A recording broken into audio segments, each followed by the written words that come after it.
Hello, everyone. You guys have been asking some great questions, and one of those is why on earth would people lie to us about the shape of the earth and how it moves and all of these things that seem insignificant? And the shape of our earth really is not that big of a lie. It's pretty well done. They've done a good job convincing us all that we live on a spinning ball, but that's not really why I'm here and made this channel in the first place. And I want to take you on the journey that I went down that answers the question why. It's very simple, it's very easy, and there's scripture to back that up, and we will go over all of that, so stay with us, and I will start out with what led me to this journey in the first place, and that is evolution. Because I taught evolution, I still am required to teach it as if it has been proven fact, not allowed to question it, and I saw all sorts of different proofs growing up, and they really shaped my mind. Not that I believed any of them after I, found truth, but these things, you've probably seen them, like these pictures of these embryos. And they were drawn over 100 years ago, and were admitted to be a hoax over 100 years ago. And they're still in textbooks today, and they show how similar we are to other organisms at early stages, because after all, we're all part of one big family tree, they say. But it's hoaxes like this that got my wheels turning as to what else are they lying about. And so I saw the evidence and the proof that it was a huge lie myself, because you can actually look at real pictures of these things now and realize they're not similar, but they're still on tests today. Okay, I've administered these tests. They're still on them. But then you have people like, look at the Java man here. Look at the hair on this guy. They put the hair of a black man and the skin color of a black man because these were white Freemason racist individuals wanting to make it look like black men were more related to these ape-man links than white people. Very racist. So I really find it hard to believe that there's so many people that are buying into this crap. But to each their own. You can believe it. I'm not saying you're dumb for believing it. We've seen lots of evidence of it. But most of this evidence, like the Piltdown Man, was a Hollywood prop. It was a painted bone fragment with the teeth filed down to look more human-like. I mean, it's very, very sad, some of the things and the links they've gone to fool people for generations. The Piltdown Man was 40 years in a museum, and here's the Nebraska Man, beautiful specimen of a man that was made from the tooth of a pig. That's all they had, and they made this Nebraska Man, and it was front page news, and everybody was impressed and oohing and awing. And then you had the Neanderthal, who all these paintings, look at these bone structures. It was old people with rickets and different bone structures, but they're basically human DNA. They're no different than you and I, other than some abnormalities with rickets. And then you have the dino bird here, and this is still looked at as one of the links between dinosaurs and birds, because scales turn into feathers. That's just how it works with mutations. But it was a hoax, and admitted to be a hoax, and National Geographic's admitted that they were sorry for doing that. And then you have this fish here, the coelacanth, that I saw coladograms and many good pictures about, and it was a fish that learned to walk on land and eventually grew feet, arms, and legs and all that. Sadly, they still exist. I was lied to. My childhood was a lie. And then you hear we're 98% chimpanzee, almost 99%. And it's really good math. What's the math? They just cut out the parts that don't match right here, which happens to be 1.3 billion letters. And then guess what? Let's do some math here, people, and look at the remaining letters and say, oh wow, they're 98.77% match. Okay, that's not shady at all. You're just going to exclude this chunk here that we've cut out and this chunk here, and do some math, and then realize that really these evolutionists, or at least 3 out of 1 of them, are bad at fractions. They're horrible. So it's kind of sad, but that's the math that we're exposed to.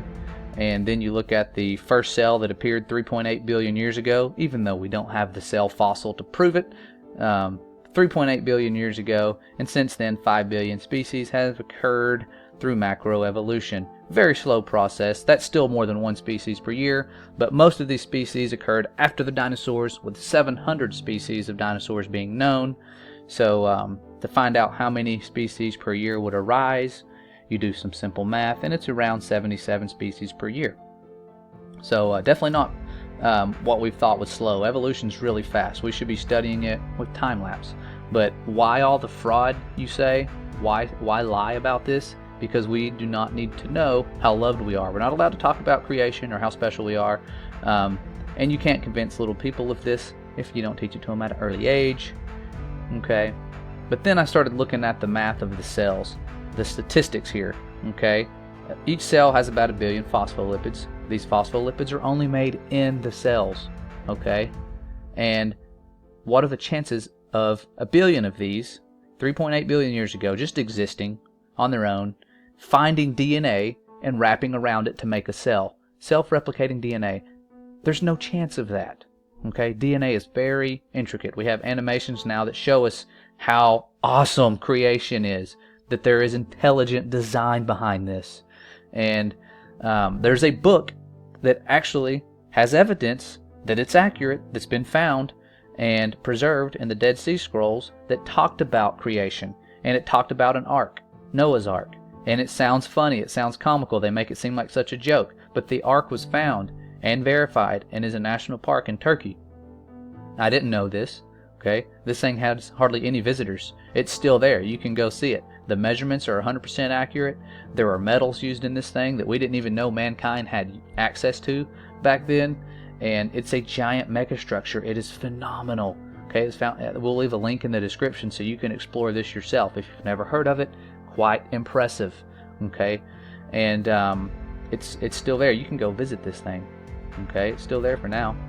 And there's also evidence of the parting of the Red Sea, and this happened in the book of Exodus. This is where God parted the sea for Moses and the slaves in Egypt who were set free, and they walked right through. And then Pharaoh's people tried to come after them. The chariots were destroyed. It's a really cool movie. If you ever get to watch the old movie, they did a great job back then. But these chariot wheels are still down there, and some of them quite well preserved. The ones that were made out of gold, you can still see the gold on them. It's shiny. There's bone fragments, horse hoofs, lots of different things that have no right being there, unless, of course, these chariots were at the bottom of the ocean when this thing collapsed around them. Okay? Wasn't like they were on top of a frozen sea. Okay, this is saltwater here, and it's not a part of the world where it freezes.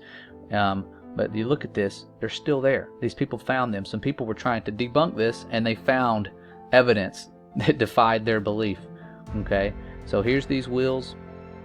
Very nice, very, very symmetrical. And they're still there. I would love to go diving down there and find some of these things. But you're never going to see it on front page news, even though it is groundbreaking discoveries. Okay, and the book that these vents are in, they prophesied about a Messiah, and the rulers of this world knew he was coming. They killed many firstborn children to stop him, but he was born by the grace of God, and he fulfilled these prophecies. And this is one of the biggest things they're doing right now, is trying to erase his existence, pretend that he was a hoax, so that you will not find salvation in the grace and love that is there for you, and you will not burn forever if you reject this love. You can perish. That's the other alternative. Okay? The eternal beings that are causing such mischief, they'll burn forever. We're not. You and I are not eternal unless we have salvation. And evolution is just one of those small little lies, like the shape of our earth, that stops us from finding truth. Okay? Lots of different things. You can find it. We're going to take you on a journey. Of course, hopefully you can see now that there are things hidden from you that you weren't aware of. And it kind of made me angry. And it's put me on a mission to really point you people and brothers and sisters in the right direction. Okay? That's why I started another channel in the first place. This is actually a second channel that I had to start once I got in trouble for bad-mouthing these fake evidence and NASA and other organizations, and scientifically valid organizations like NASA. And so I'm not allowed to question that. So I was told to remove my face from that. So that's why you won't see my face on this channel for now. If I have a new job or something changes, you might. But it's not about me. It's not about us. And we're about to show you why they lie about the shape of our earth in just this next little segment. Okay? So thanks for tuning in. This is part 1 of why they lie. We're going to have a part 2 here very shortly, but hopefully this clarifies some of the why before we dive into why the whole globe earth deception came into being as well. Okay, so thanks for watching, and tune in to part 2. God bless.